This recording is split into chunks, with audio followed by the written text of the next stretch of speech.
가려움이 있으면 사실 선택하는 제일 순위는 아마 피부과에 가서 약을 먹고 연고를 도포하게 되는데요. 약이라고 하는 건 대부분 다 이제 가려움을 소실시켜줄 항히스타민제 계통의 약이고, 연고는 이제 여러 가지 그 분류와 그레이드가 있겠지만 이제 고용량이든 저용량이든 스테로이드가 함유되는 경우가 많습니다. 근데 이것도 아주 좋은 약이긴 하지만 단점이 뭐냐면 약에 대한 내성이 생긴다든지 아니면 이제 스테로이드 같은 경우는 리바운드가 생기거나 스테로이드랑 광범위 염증 반응이 더 생기는 문제가 있기 때문에 환자들 또한 그걸 알고 나서 대체제를 찾고 있는 입장이긴 한데,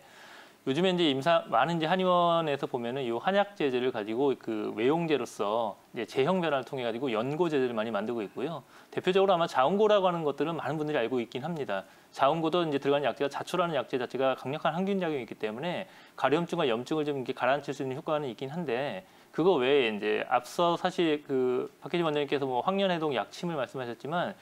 그 한약재 여러 가지 처방 중에 황련해독탕이라는 이 처방은 황련해독 약침을 쓰기도 하고 황련해독 증류약을 쓰기도 하고 이 황련해독탕을 이용해서 연고를 만들기도 합니다. 이런 비슷한 연고를 염증고라는 저희가 명칭을 붙여서 저기 나오는 그림은 이제 저희 한의원에 실제 쓰고 있는 여러 가지 그 피부 연고제의 분류인데요.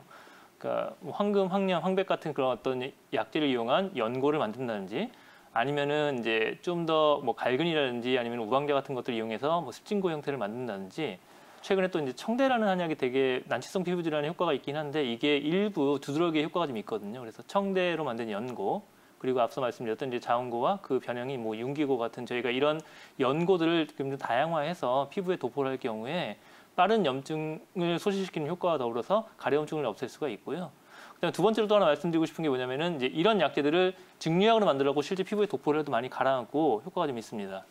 그리고 또 하나 앞서 말씀하신 것 중에 그 사실 이제 이 만성 두드러기뿐만 아니라 사실 급성인 경우에도 제가 환자를 실제 보다 보면 이 많은 환자분들께서 이 소화기에 특히 장에 독소가 많은 경우를 볼 수 있어서 요즘에 이제 꼭 이 피부의 문제가 아니더라도 이 해독요법이라는 건 되게 많이 나오고 있고요. 네. 특히 이제 다이어트 환자들이 무슨 뭐 해독 주스 같은 것들이 많은 레시피로 좀 퍼지고 있지 않습니까? 제가 찾아보니까 이제 식약처에서 나왔던 이 공통된 거에서도 이 무슨 뭐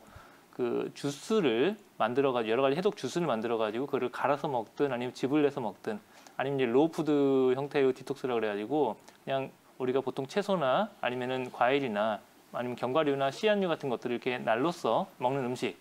또는 이제 하루에서 이틀 정도 단식을 하든 해서 이제 장 디톡스 요법이 지금 많이 이렇게 얘기가 나오고 있고요.